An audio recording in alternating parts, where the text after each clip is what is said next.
حبايبي السلام عليكم ورحمة الله وبركاته. عاملين ايه؟ يا رب دايما تكونوا بخير وعلى خير. ايه الكيس يا ام وليد؟ إيه دي الكيسة الصفرا؟ هنعمل ايه النهاردة؟ هنعمل حاجة حلوة قوي وخفيفة على القلب، وناس كتير كتير بتحبها. هي ايه؟ هي البسيسة. ناس كتير ما تعرفش البسيسة. البسيسة اللي هي دقيق الذرة، بتتعمل من دقيق الذرة. في دقيق ذرة اصفر وفي دقيق ذرة ابيض. احنا هنعمل النهاردة الاصفر. لازم تتنخل، يعني لازم دقيق الذرة الأصفر أو الأبيض يتنخل، لأن بيبقى فيه النخالة بتاعة الذرة نفسها. فاحنا طبعا عشان نتخلص منها ما تضايقناش في الأكل. زي ما احنا شايفين كده، اللي هيطلع الشوائب اللي هتطلع منها دي مش مستحبة في الأكل. فهننخلها، احنا هننخل كوبايتين. بصوا زي ما احنا شايفين كده بيبقى فيه مكلكع. لو فرقتي، فتعالوا بقى ايه نصفيها كويس كده، عشان الشوائب دي مش مستحبة خالص في الأكل، هتضايقك وانتي بتاكليها. هناخد كوبايتين من دقيق الذرة، وهننزل عليه لو انتي بتحبيها خفيفة، لكن انا بحبها يعني ايه، اللي هي على اصلها، يعني على قديمها. يعني انا حطيت معلقة دقيق واحدة بس. لكن انتي لو حابة ان هي تبقى خفيفة، حطي نص كوباية دقيق، يبقى كوبايتين دقيق ذرة ونص كوباية دقيق ابيض عادي. زي ما احنا شايفين كده، انا خلطت كل المكونات بتاعتي. هنزل بكيس بيكنج باودر، وهنزل كمان برشة ملح. دي المواد الجافة كلها على بعض، زي ما احنا شايفين كده، رشة ملح. هقلب كل المكونات دي على بعض واركنها بقى على جنب. وتعالوا نشوف الخليط السائل هيبقى ازاي.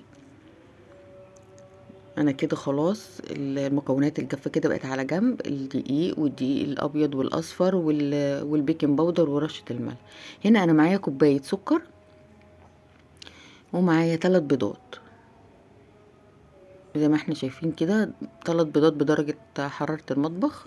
طبعا الدنيا سقعت دلوقتي، فمش مستحب ان انت تحطيه في التلاجة، انما في الحر لازم تحطيه في التلاجة.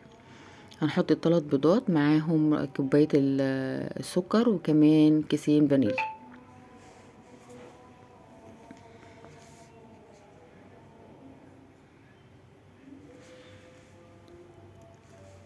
زي ما احنا شايفين كده، كيسين الفانيليا، عشان مثلا حجم البيض كتير، فهنحط ايه كيسين فانيليا. المفروض لكل بيضة كيس فانيليا. حابة تحطي اللي هو اللي بالبرتقال تمام، مفيش مشاكل، بس انا بحب الحاجة ايه على ابوها، يعني على طعمها الاصلي اللي احنا عارفينه. هبتدي بقى اضربه بالهاند بلندر، بالخلاط اللي موجود عندك اعمليه. تمام، هضرب كده لحد ما اللون كده ايه يتغير.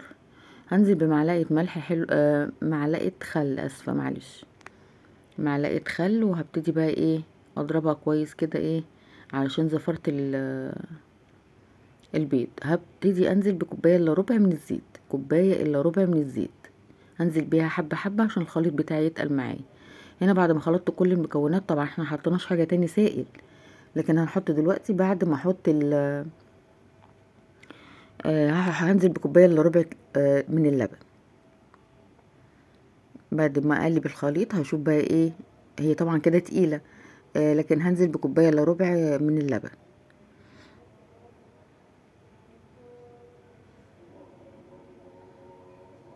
كوبايه الا ربع اهي من اللبن، كوبايه واحده اللي احنا بنعاير بيها كل المكونات. هبتدي احط كده ايه واقلب، عشان ايه اقدر اظبط القوام بتاعي. طريقتها سهله جدا وبسيطه، وطعمها جميل خرافه. آه، في ناس بتحبها كده ايه شبيهه للكيكه شويه، فبتحط لها النص كوبايه الدقيق دي. انا خلاص كل المكونات قلبتها كده تمام التمام واتاكدت منها. هبتدي بقى احطها في صينيه مدهونه. قبل بقى ما اشتغل في البسيسه، انا حاطه مولعه الفرن بتاعي، فكده خلاص هو حقق درجه الحراره اللي انا عايزاها. هبتدي انزل بالخليط كده، واهبده كده كام هبده كده، علشان خاطر يطلع كل الفقاقيع اللي جواه، الهواء اللي جواه، عشان تبقى المسام بتاعه الكيكه بتاعتنا ضيقه، ما يبقاش فيها هواء من جوه. كده خلاص اتاكدت ان الخليط كله نزل. زي ما احنا شايفين كده بقى، هبتدي اظبطها كده زي ما قلت لكم، وهدخلها الفرن على درجة حرارة 180. وهنشوفها بقى بعد ما تخرج. خلاص كده الكيكة بتاعتي جاهزة لدخول الفرن. هنا بعد ما خرجت من الفرن خطيرة، طعمها تحفة. وبصوا قد ايه طرية، والمسام بتاعتها جميلة. عملتها اهي زي ما انتوا شايفين، ما اخدتش 10 دقايق. هي المشكلة كلها في التسوية، هو ده الوقت اللي احنا هناخده، لكن هي في تحضيرها ما خدتش 5 دقايق. حلوة وخفيفة وسهلة وجميلة، وتقدري تحطيها للأطفال في اللانش بوكس. وزي ما احنا شايفين كده شهد بتقول لكم حطوا لايك.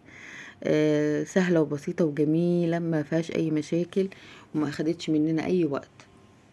جربوها وحطوها للأولاد في اللانش بوكس وعرفوهم بيها. بصوا قد ايه طرية وقد ايه جميلة. وهتبقى محبوبة كمان عن الكيكة، يعني هي كمان محبوبة عن الكيكة. دي حاجة كده من قديم، من قديم قديم الزمن. ربنا يخلي أهالينا يا رب، هم اللي علمونا الحاجات الحلوة دي. ربنا يبارك فيهم وفي عمرهم يا رب، ويديهم الصحة والعافية. وزي ما احنا شايفين كده، بصوا بقى لما حطيتها في الطبق جميلة. والدقيق الذرة كمان في البسيسة بيبقى حلو قوي، هو فيه دقيق ابيض. جربوها ان شاء الله تعجبكم وتنول اعجابكم. والسلام عليكم ورحمة الله وبركاته.